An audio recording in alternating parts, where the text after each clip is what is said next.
the indigenous, the Negro, the Hebrew, the Israelite. They keep putting these images on us. When you're going to hear from this next clip, they ain't got no images, man. Let's keep it moving, man. Love to winning video, winning vid. Let's go. This is about a couple minutes. Let's get this.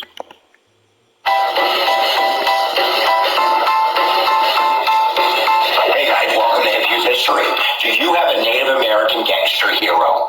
Of course you do. Who doesn't have a Native American gangster hero? I have one, and I'd like to tell you about him in the next few minutes and encourage you to get your own.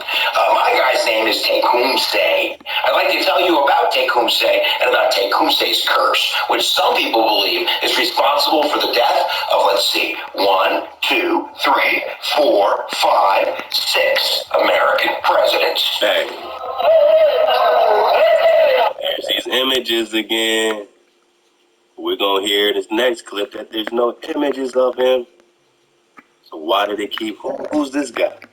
Who's this turkey? Who's this turkey? If there's no images of this Mashiach. All right, short story here, guys. There's a great Native American future leader born in the northwest of the American colonies, and his name, they're not colonies, they were back then, and his name was Tecumseh. Tecumseh was a member of the Shawnee tribe, and the Shawnee tribe early on aligned themselves with the British. This is right before the Revolutionary War, and because of that, and the Revolutionary War, they're going to be on the losing stick of this equation, because manifest destiny is coming, and their ancestral lands of Indiana and Ohio by... Out of my way, red man. Here comes their guy. 1780s, 1790s is quickly being gobbled up by manifest destiny. So Tecumseh and his brother, Tenswatawa, I'm going to mispronounce that, but that's a great name, Tenswatawa, oh, that's awesome, are really kind of seen as the opposition to the white settlers, to the American government. There were another, So they were the ultimate opposition to the whites. W-I-G-H-T, which means demon. Native American tribes that are more compromising, that are accommodating, that are giving up some of their culture for self-survival, becoming farmers and moving on reservations. But Tecumseh is going to have none of this. So right around, let's see... hijack free. 1806, 1807, there starts to be some major shifting with treaties going on in that area. And Tecumseh, he is not down with this. So as William Henry Harrison gets ready to sign what's the Fort Wayne Treaty with the Shawnee and really begin to gobble up all of that land for the white settlers. And the Treaty of Fort Wayne is really kind of a robbing deal. It is with a bunch of drunk Native Americans, and it's done in the middle of the night without the correct representation. And the treaty basically robs the Native Americans of their land. So now Tecumseh is kind of, in a bind. The brother, the great prophet, is kind of the soothsayer, and he's going to stay in Prophetstown. Now you know why it's called Prophetstown, and kind of tell these stories of kind of a Native American renaissance, like a new nation forming of kind of all of these lost tribes coming together. And who? Of all the who? Of kind of all of these lost tribes coming together and kind of... Who? It's like a new nation forming of kind of all of these lost tribes coming together. Lost tribes of Israel. You just saw, we just got Aqua-Type Battle, just dropped the drop. When it comes to the lost tribes having to do with Tecumseh. You're talking about Say. Chief of the forest of the ancient Hebrews. Remember, people, we have a firm belief there that the Aborigines of North America and the ancient Israelites are identical. So don't get it twisted when this man is telling you about the lost tribes coming together and the Mashiach bringing them together. Of kind of a Native American renaissance, like a new nation forming of kind of all of these lost tribes coming together and kind of, owning the land together, because owning the land was nothing that they've ever really considered. So this would be a... Do you consider it now when we say, look into own land with your neighbor, own land with your brothers?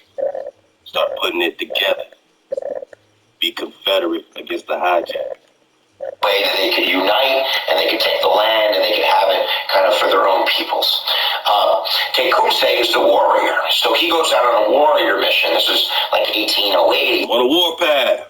1809, 1810, and he ends up going down to the creek, to the Cherokees down, like in Georgia. And down there, he starts to round up these kind of, resistance fighters of other Native Americans.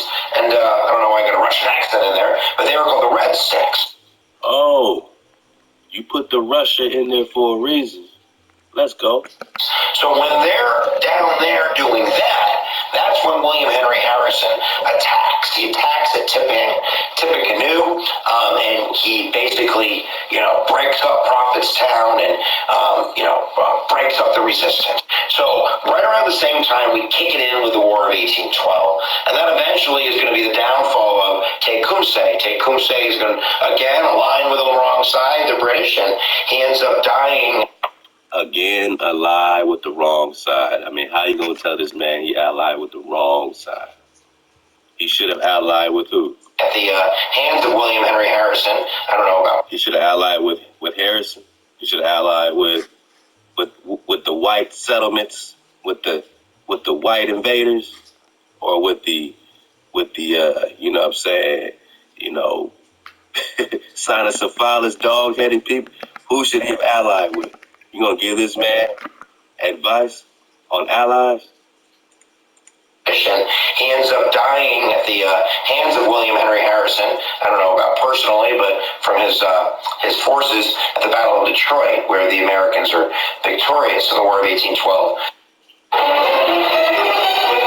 right, let's get the drop.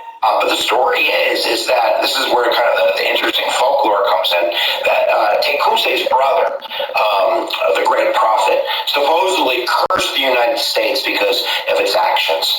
And that curse was that every president that was born with a zero at the end of the year would die in office. So it starts in 1840 with the election of, guess who? William Henry Harrison. How's that for a story? And William Henry Harrison didn't wear a coat during his inauguration. So he died, I think, like 3, 4, 5 weeks later. So chalk that up to 1 for the curse. And I'd stop there and I'd call it nonsensical, and it's not even worth going on if I can't go 5 more rounds.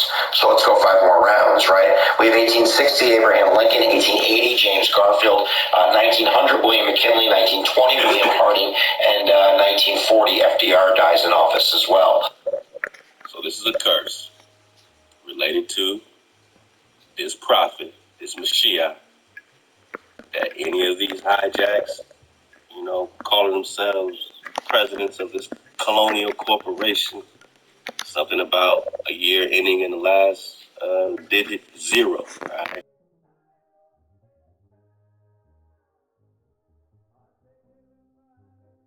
How's this affected, man? So, dig on this. They're calling it the Tecumseh's curse. I didn't make it up. That's what they're calling it. And what about this image thing? We keep seeing these images. No pictures were ever made of him during his lifetime. Wow, that was in the first 4 seconds. No pictures were ever made of him during his lifetime. One more time. No pictures were ever made of him during his lifetime. No pictures were ever made of him during his lifetime. No pictures were ever made of him during his lifetime. That's funny, because they keep giving me all these images, man. Images. What is this? I'll pull up some.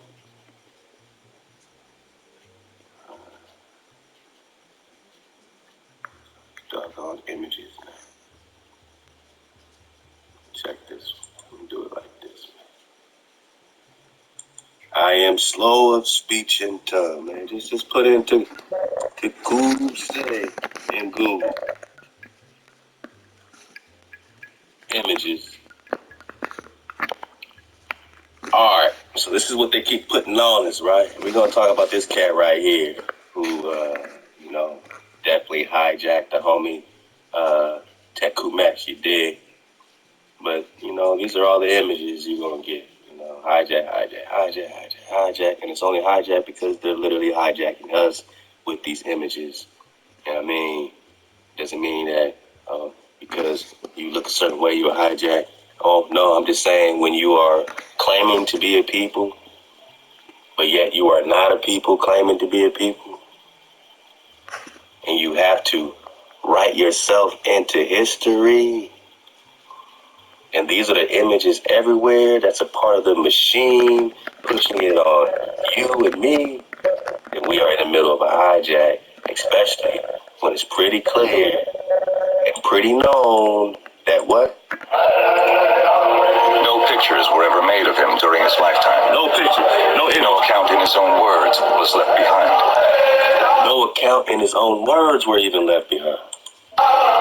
Looking back, the movement he led would seem in many ways to have been doomed to failure from the start. And yet, in the course of his breathtakingly brief and meteoric career, he would rise to become one of the greatest Native American leaders of all time, and one of the most gifted, far-sighted, revered, and inspiring, forging from the glowing embers of his younger brother's soaring vision an extraordinary coalition, and orchestrating the most ambitious pan-Indian resistance movement ever mounted on the North American continent. I mean, to be Shawnee and have to come see you be a member of that tribe is be honored. To be honored to be in that tribe. He and his brother, was trying to get the Shawnee people back to their roots and try to keep their lands from being taken. He was a visionary. And I think today what would have happened if he had succeeded in, his plan. It would have changed history. He had a vision to make sure the Indian way of life was going to continue at whatever cost. This is a man, an Indian man, a self-proclaimed leader, a self-proclaimed chief, who stood up and said, hey, this is enough. I don't want no more of this. You've taken enough. And he took a stand. So those were absentee shining. Absent of what? Absent of actual being the shiny, the copper color shiny that we're talking about. Absent of being, the actual foundation of what we're talking about here on this particular continent. Your historical path, man, of the Negro, called the African American. All of them, all of this is hijacking your history. Oh yeah, it feels good to be a shiny.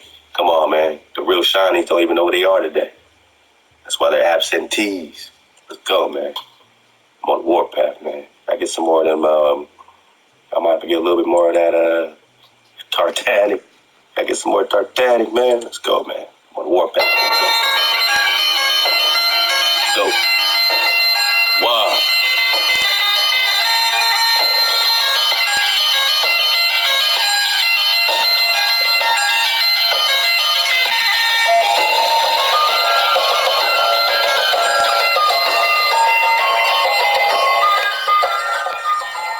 So when you talk